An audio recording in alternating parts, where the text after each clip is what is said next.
بزرگوں، بھائیوں، عزیزوں، دوستوں اور قابل احترام پردہ نشین ماؤں، بہنوں اور بیٹیوں،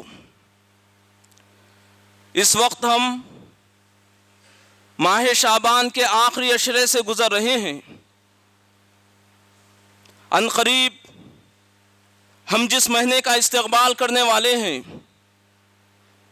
جو مہینہ رحمتوں، برکتوں اور مغفرتوں کی سوغات لے کر آنے والا ہے اور ہم پر سایہ فگن ہونے والا ہے، انشاءاللہ وہ ماہ رمضان ہے، ماہ قرآن ہے، ماہ فرقان ہے، ماہ صیام ہے اور ماہ قیام ہے۔ اسی مناسبت سے انشاءاللہ آج کے خطبہ جمعہ کا موضوع ہے استقبال رمضان۔ رمضان المبارک کا مہینہ عظمتوں، رفعتوں اور سعادتوں کا مہینہ ہے، صبر اور شکر کا مہینہ ہے، غریبوں کی بھوک و پیاس کو محسوس کرنے کا مہینہ ہے، لوگوں کے ساتھ ہمدردی کرنے، خیر خواہی کرنے اور غمخواری کرنے کا مہینہ ہے، جہنم سے آزادی حاصل کرنے اور جنت میں اپنا مقام بنانے کا مہینہ ہے۔ یہ حدیث بخاری شریف اور مسلم شریف کی ہے، یعنی متفق علیہ حدیث ہے۔ حضرت ابو ہریرہ رضی اللہ عنہ سے روایت ہے، انہوں نے کہا اللہ کے رسول صلی اللہ علیہ وسلم نے ارشاد فرمایا، جب رمضان المبارک کا مہینہ آتا ہے تو جنت کے دروازے کھول دیے جاتے ہیں اور جہنم کے دروازے بند کر دیے جاتے ہیں اور سرکش شیاطین جکڑ دیے جاتے ہیں۔ مسلم شریف کے ایک اور حدیث میں ابواب الرحمہ، رحمت کے دروازے کھول دیے جاتے ہیں کے الفاظ ہے، اور ایک اعلان کرنے والا فرشتہ اعلان کرتا ہے، اے نیکی کے طلبگار، تیرے لیے خوشخبری ہے، اور اے برائی کے طلبگار، تو باز آ جا۔ یعنی یہ مہینہ زیادہ سے زیادہ نیکیاں کمانے، اجر و ثواب حاصل کرنے کا مہینہ ہے اور برائیوں سے مکمل اجتناب کرنے کا مہینہ ہے۔ کعب بن عجرہ رضی اللہ عنہ سے روایت ہے کہ رسول اکرم صلی اللہ علیہ وسلم ممبر کی پہلی سیڑھی پر آپ نے قدم رکھا، فرمایا آمین۔ ممبر کی دوسری سیڑھی پر قدم رکھا، فرمایا آمین۔ ممبر کی تیسری سیڑھی پر آپ نے قدم رکھا اور فرمایا آمین۔ ممبر پر رونق افروز ہونے کے بعد جب آپ صلی اللہ علیہ وسلم نے فرش کو زینت بخشا، یعنی نیچے تشریف لائے، تو صحابہ کرام نے دریافت کیا، اے اللہ کے رسول صلی اللہ علیہ وسلم، آج ہم نے ایک ایسی بات سنی ہے جو اس سے پہلے کبھی ہم نے ایسی بات نہیں سنی۔ تو رسول اکرم صلی اللہ علیہ وسلم نے فرمایا، جب میں ممبر کی پہلی سیڑھی پر قدم رکھا، جبرائیل امین نے کہا اس شخص کے لیے پھٹکار ہو، لعنت ہو، جو رمضان المبارک کا مہینہ پائے اور اپنے گناہوں سے مغفرت حاصل نہ کر سکے۔ اس پر میں نے کہا آمین۔ ممبر کی دوسری سیڑھی پر قدم رکھا، جبرائیل امین نے کہا اس شخص کے لیے پھٹکار ہو جس کے سامنے آپ صلی اللہ علیہ وسلم کا ذکر خیر ہو اور اس نے آپ صلی اللہ علیہ وسلم پر درود نہ بھیجا ہو۔ اس پر میں نے کہا آمین۔ ممبر کی تیسری سیڑھی پر قدم رکھا، حضرت جبرائیل علیہ السلام نے کہا اس شخص کے لیے پھٹکار ہو، لعنت ہو، جو اپنے ماں باپ کو بڑھاپے کی حالت میں پائے، وہ دونوں یا ان دونوں میں سے ایک، اور ان کی خدمت کر کے جنت حاصل نہ کر سکے۔ اس پر میں نے کہا آمین۔ تین قسم کے بدنصیب ہے جن پر فرشتوں کے سردار حضرت جبرائیل علیہ السلام نے لعنت بھیجی اور رسولوں کے سردار تمام جہانوں کی رحمت محمد رسول اللہ صلی اللہ علیہ وسلم نے آمین فرمایا۔ تو غرض وہ بدنصیب ہے جو رمضان المبارک کا مہینہ پائے اور پھر اپنے گناہوں سے مغفرت حاصل نہ کر سکے۔ کیوں؟ ہماری ماؤں سے بڑھ کر اپنے بندوں کو چاہنے والا پروردگار اپنے بندوں کے لیے ایک گولڈن چانس رکھا ہے کہ اے میرے بندو، اب بھی موقع ہے، آؤ میری رحمتوں کی طرف، آؤ میری مغفرتوں کی طرف، آؤ میری نوازشوں کی طرف، میں تم کو معاف کر دوں گا اور تمہارے درجات کو بلند فرماؤں گا۔ روزے کے کئی مقاصد بیان کیے گئے ہیں، ان میں ایک مقصد پارہ نمبر 2 سورۃ البقرہ آیت نمبر 183 میں لعلکم تتقون کہا گیا، تاکہ تم تقوی اختیار کرو۔ دوپہر کا وقت ہے، میں اپنے گھر میں تنہا ہوں، میرے پاس کھانے کے لیے لوازمات ہے، پینے کے لیے مشروبات ہے، شدت کی بھوک و پیاس ہو رہی ہے۔ اب سوال یہ پیدا ہوتا ہے، کون سی چیز ہے جو مجھے تناول طعام سے روک رہی ہے؟ کون سی چیز ہے جو مجھے آب نوشی سے یا چائے نوشی سے یا کسی مشروب کو نوش کرنے سے روک رہی ہے؟ میرا یہ عقیدہ کہ میرا رب مجھے دیکھ رہا ہے، میرا یہی عقیدہ مجھے کھانے پینے سے روک رہا ہے۔ اگر یہی عقیدہ رمضان المبارک کے علاوہ دوسرے دنوں میں بھی میرا ہو جائے تو پھر ہماری زندگیوں میں ایک سدھار آ جائیں گا، ہمارے معاشرے میں ایک انقلاب آ جائیں گا کہ میرا رب مجھے دیکھ رہا ہے، ایک دن مجھے میرے رب کے سامنے حاضر ہونا ہے، اچھے برے اعمال کا حساب دینا ہے۔ اور پھر رمضان المبارک کی بہت سی خصوصیات ہے، بہت سی خصوصیات کا حامل مہینہ ہے۔ اس مہینے میں علم کے خزانوں کا نزول ہوا ہے، یہ مہینہ علم کے خزانوں کے نزول کا مہینہ ہے۔ جتنی آسمانی کتابوں کا نزول ہوا اور جتنے آسمانی صحیفوں کا نزول ہوا وہ رمضان المبارک ہی کا مہینہ تھا، چاہے وہ صحیف ابراہیمی ہو، چاہے تورات ہو، انجیل ہو، زبور ہو، رمضان المبارک ہی کے مہینے میں آسمانی علم کے خزانوں کا نزول ہوا ہے۔ اور قرآن مجید بھی لوح محفوظ سے آسمانی دنیا پر جب نازل کیا گیا رمضان المبارک ہی کا مہینہ تھا۔ آسمانی دنیا پر ایک مقام ہے جسے بیت العزہ کہا جاتا ہے، قرآن مجید کو لوح محفوظ سے نکال کر آسمانی دنیا پر بیت العزہ میں رکھا گیا، اور پھر آسمانی دنیا سے اس روح زمین پر قرآن مجید کے نزول کا آغاز وہ بھی رمضان المبارک ہی کے مہینے میں ہوا۔ سب سے پہلے سورۃ العلق کی ابتدائی 5 آیتوں کا نزول ہوا، اقرأ بسم ربک الذی خلق خلق الانسان من علق اقرأ وربک الاکرم الذی علم بالقلم علم الانسان ما لم يعلم۔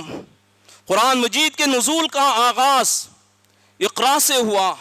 جو قوم تعلیم میں آگے رہتی وہ دنیا کے تمام میدانوں اور شعبوں میں آگے رہتی، جو قوم تعلیم میں پیچھے رہ جاتی وہ دنیا کے تمام میدانوں اور شعبوں میں پیچھے رہ جاتی، غلامی اور ذلت ان کا مقدر بن جاتے ہیں۔ اس کے بعد پھر 23 سالہ دور نبوت میں وقفے سے حسب ضرورت قرآن مجید کا نزول ہوتے رہا، یہاں تک کہ 23 سالہ دور نبوت میں قرآن مجید کو مکمل طور سے نازل کیا گیا۔ اور میرے بھائیوں، قرآن مجید کی جو حفاظت ہوئی وہ 2 طریقے سے حفاظت ہوئی۔ ایک حفظ کی شکل میں حفاظ صحابہ فوری رسول اکرم صلی اللہ علیہ وسلم کے خدمت اقدس میں حاضر ہوتے، آپ صلی اللہ علیہ وسلم فرماتے ان آیتوں کو فلاں صورت میں فلاں آیت کے بعد اس کو شمار کر لو، صحابہ کرام اس طریقے سے یاد فرما لیتے۔ اور پھر جو خوشخط صحابہ ہوتے، زید بن ثابت رضی اللہ عنہ فرماتے ہیں وحی نازل ہونے سے پہلے ہی ہم پوری طرح تیار رہتے تھے، قلم ہے، روشنائی ہے، اور پھر اونٹ کے دباغت دیے ہوئے چمڑے، چکلے اور وہ پتھر کے ٹکڑے جو تختی نما ہوتے ہیں، اونٹ کی وہ ہڈیاں جو چکلے نما ہوتی ہیں، اور کھجور کے درخت کے وہ لکڑیاں جو چوڑی ہوتی ہیں، ہم اس کو پہلے سے جمع کرتے اور انتظار میں رہتے کہ رسول اکرم صلی اللہ علیہ وسلم کا کب حکم صادر ہوتا، ہم ان آیتوں کو لکھ لیں، لکھ کر محفوظ کر لیں۔ تو غرض قرآن مجید کو دو طریقے سے اس کی حفاظت کی گئی ہے، ایک حفظ کی شکل میں، اور پھر دوسرا طریقہ تھا وہ کتابت کی شکل میں لکھ کر قرآن مجید کی حفاظت کی گئی ہے۔ عبداللہ ابن عمر رضی اللہ عنہ سے روایت ہے، انہوں نے کہا اللہ کے رسول صلی اللہ علیہ وسلم نے ارشاد فرمایا الصیام والقرآن یشفعان للعبد یوم القیامہ، روزے اور قرآن مجید قیامت کے دن بندے کے حق میں سفارش کریں گے، اور اللہ تعالیٰ ان دونوں کی سفارش کو بندے کے حق میں قبول فرمائیں گے۔ روزہ کہیں گا اے میرے رب، میں نے آپ کی رضا کے لیے اس بندے کو بھوکے پیاسے رکھا ہے اور جائز خواہشات سے روکے رکھا ہے، میں اس بندے کے حق میں سفارش کرتا ہوں۔ اور قرآن مجید کہیں گا اے میرے رب، یہ میرا قاری تھا، راتوں میں آرام کرنے کے بجائے یہ قرآن مجید کے لیے جاگتا تھا، بیدار رہتا تھا، اور اس نے قرآن مجید کی تلاوت و سماعت کی ہے، اس کے حق میں سفارش کرتا ہوں۔ تو اللہ تعالیٰ روزے کی اور قرآن مجید کی سفارش بندے کے حق میں قبول فرمائیں گے۔ بخاری شریف کی حدیث ہے، حضرت ابو ہریرہ رضی اللہ عنہ سے روایت ہے، انہوں نے فرمایا رسول اکرم صلی اللہ علیہ وسلم ہر سال ماہ رمضان میں حضرت جبرائیل علیہ السلام کے ساتھ قرآن مجید کا ایک دور فرماتے، یعنی ایک مرتبہ حضرت جبرائیل علیہ السلام رسول اکرم صلی اللہ علیہ وسلم کی خدمت اقدس میں حاضر ہو کر قرآن مجید کی تلاوت کرتے، رسول اکرم صلی اللہ علیہ وسلم سماعت فرماتے، پھر رسول اکرم صلی اللہ علیہ وسلم قرآن مجید کی تلاوت فرماتے، حضرت جبرائیل علیہ السلام سماعت کرتے۔ لیکن حیات طیبہ کے آخری سال رمضان میں آپ صلی اللہ علیہ وسلم نے حضرت جبرائیل علیہ السلام کے ساتھ 2 مرتبہ قرآن مجید کا دور کیا ہے، اور پھر اس کے اوقات کیا ہوں گے قرآن مجید کی تلاوت کے؟ بخاری شریف کی حدیث ہے، اللہ کے رسول صلی اللہ علیہ وسلم نے حضرت ابو موسیٰ اشعری رضی اللہ عنہ کو یمن کے ایک حصے کا گورنر بنا کر بھیجا۔ اس کے بعد معاذ بن جبل رضی اللہ عنہ کو یمن کے ایک دوسرے حصے کا گورنر بنا کر روانہ فرمایا۔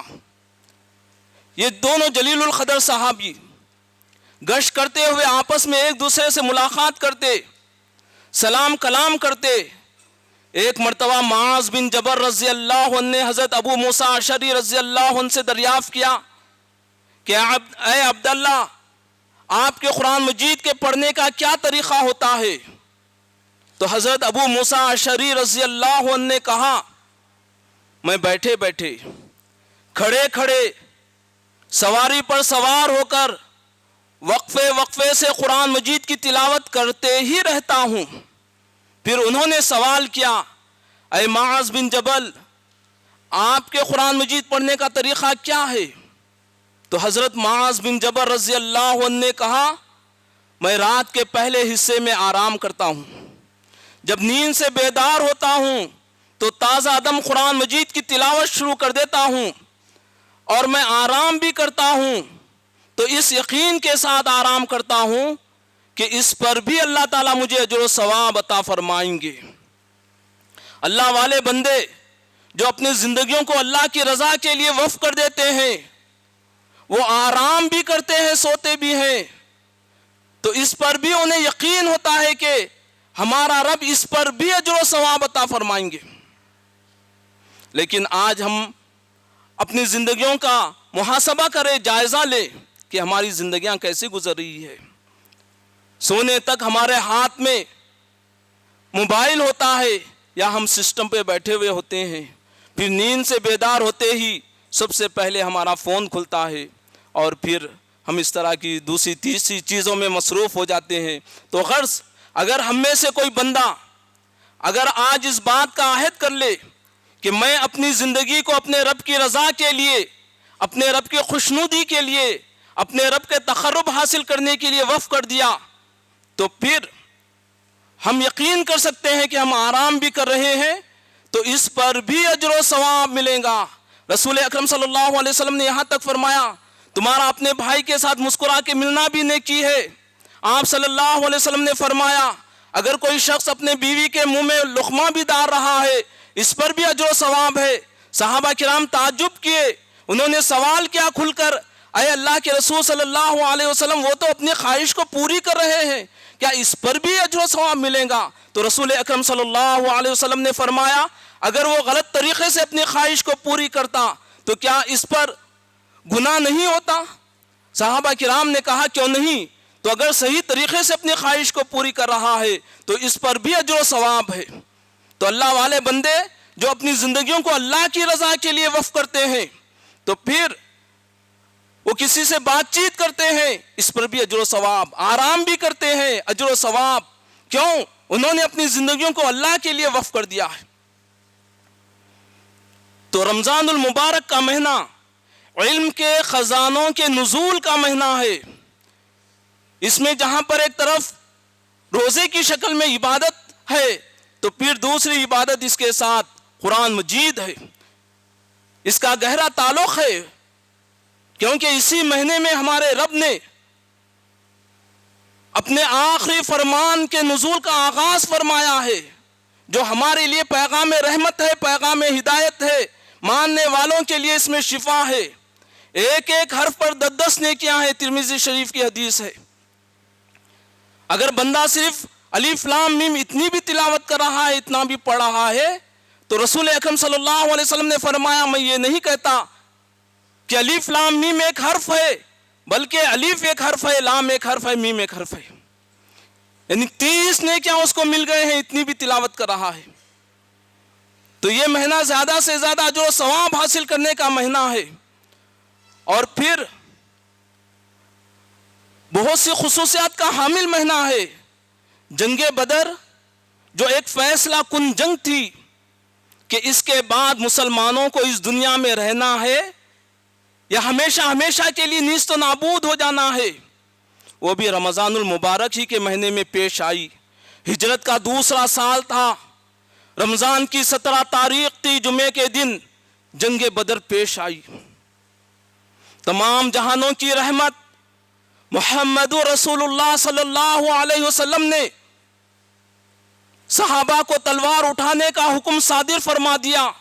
313 مٹھی بھر لوگ تھے اور ان کے پاس ہتھیار بھی صحیح نہیں تھے، لیکن تقریباً 1000 افراد پر مشتمل لشکر سے ٹکرانے کے لیے نکل گئے۔ اللہ تعالیٰ کی غیبی مدد آئی۔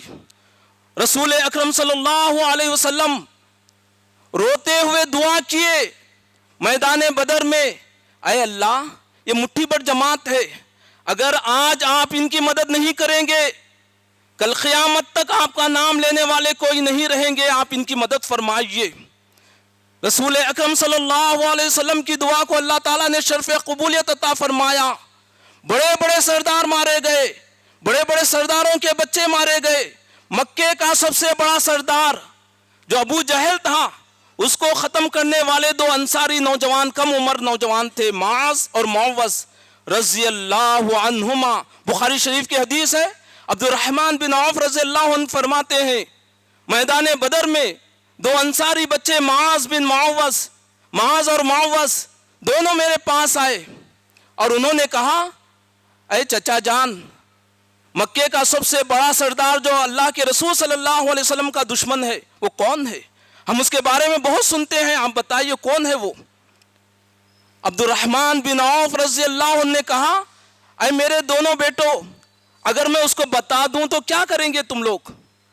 تو دونوں نے کہا ہم اس کو ختم کر دیں گے۔ بات چیت چل رہی تھی، ابو جہل گھوڑے پر سوار ہو کر اپنی قوم سے الگ ہوا۔ عبد الرحمن بن عوف رضی اللہ عنہ نے کہا جس کے بارے میں تم پوچھ رہے تھے دیکھو یہی ہے۔ دونوں اس کی طرف دوڑے اور تلوار پر تلوار ایسے ماری، اس کو سمجھنے کا موقع نہیں دیے۔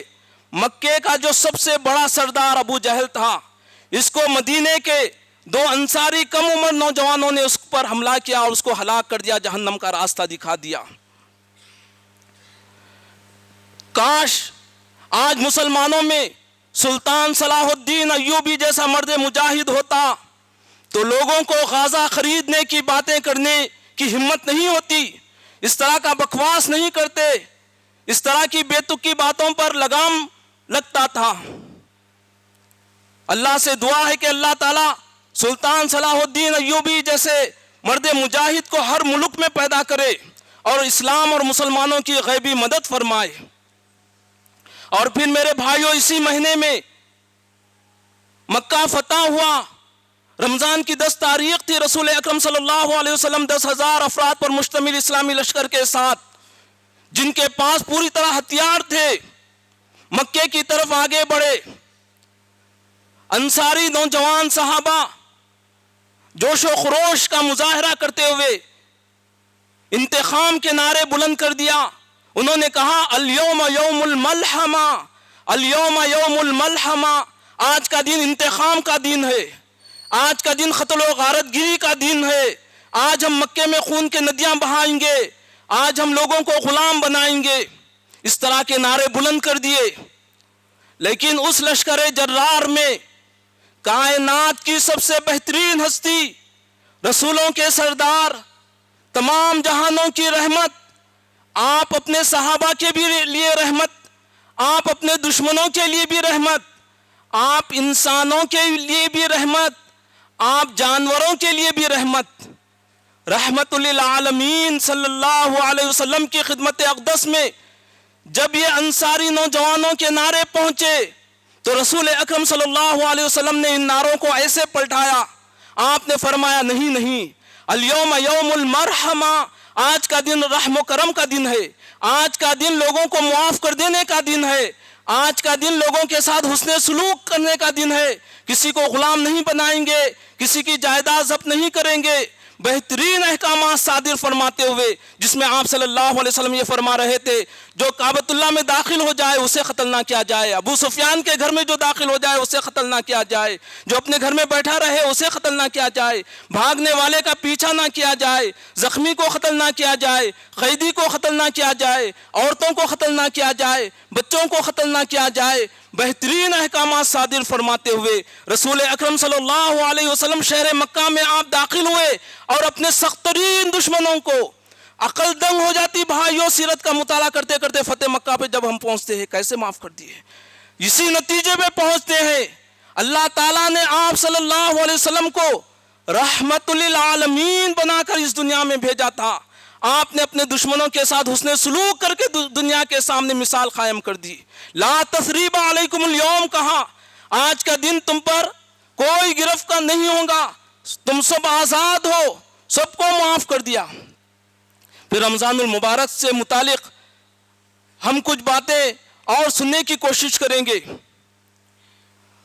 طلحہ بن عبید اللہ رضی اللہ عنہ سے روایت ہے، انہوں نے خواب دیکھا، بنو خزاعہ کے 2 آدمی ایک ساتھ مسلمان ہوئے، ان میں سے ایک پہلے شہید ہو گئے اور دوسرے صحابی 1 سال کے بعد وہ وفات پائے۔ خواب میں دیکھا کہ جو صحابی وفات پائے تھے وہ پہلے جنت میں داخل ہو رہے ہیں، جو شہید ہوئے ہیں وہ صحابی دوسرے نمبر پہ جنت میں داخل ہو رہے ہیں۔ ان کو تعجب ہوا، صحابہ کرام کے سامنے اپنے خواب کو بیان کیا، ان کا خواب عام ہوا، یہاں تک کہ رسول اکرم صلی اللہ علیہ وسلم کی خدمت اقدس میں یہ بات پہنچی تو آپ صلی اللہ علیہ وسلم نے فرمایا اس میں تعجب کی کیا بات ہے، جو 1 سال کے بعد وفات پائے ان کو رمضان کا مہینہ مل گیا تھا اور وہ کثرت سے نمازیں پڑھے، رمضان میں انہوں نے ایسی عبادت کی، اللہ تعالیٰ سے مغفرت ایسی طلب کی، ان کا درجہ، ان کا مرتبہ مقام اونچا ہو گیا اور وہ شہید سے پہلے بھی جنت میں داخل ہو گئے۔ اور پھر بخاری شریف اور مسلم شریف کی یہ حدیث ہے، حضرت ابو ہریرہ رضی اللہ عنہ فرماتے ہیں رسول اکرم صلی اللہ علیہ وسلم نے ارشاد فرمایا، جب ابن آدم نیکی کا ایک کام کرتا ہے تو اللہ تعالیٰ اسے کم سے کم 10 نیکی کے کام کرنے کے برابر اجر و ثواب عطا فرماتے ہیں، اور پھر اس کی نیت اور اس کے خلوص کے مطابق اس میں اور اضافہ کرتے ہوئے 700 گنا تک اضافہ کر دیا جاتا ہے۔ لیکن روزے کے بارے میں اللہ تعالیٰ فرماتے ہیں روزہ میرے لیے ہے اور میں ہی اس کا اجر و ثواب دینے والا ہوں۔ ترمذی شریف کی حدیث ہے، زید بن خالد الجہنی رضی اللہ عنہ فرماتے ہیں رسول اکرم صلی اللہ علیہ وسلم نے فرمایا، اگر کوئی شخص روزے دار کو افطار کرائے تو جتنا ثواب روزے دار کو ملے گا اتنا ہی اجر و ثواب افطار کرانے والے کو ملے گا، اور روزے دار کے اجر و ثواب میں سے ایک نیکی بھی کم نہیں کی جائیں گی۔ یہ کیا ہے؟ یہ ہمارے رب کی جانب سے گولڈن چانس ہے، نیکیاں کمانے کا یہ موسم ہے۔ اور پھر لیلۃ القدر کے بارے میں اللہ تعالیٰ کا ارشاد ہے، لیلۃ القدر خیر من الف شہر، لیلۃ القدر 1000 مہینوں کی عبادت سے بہتر ہے۔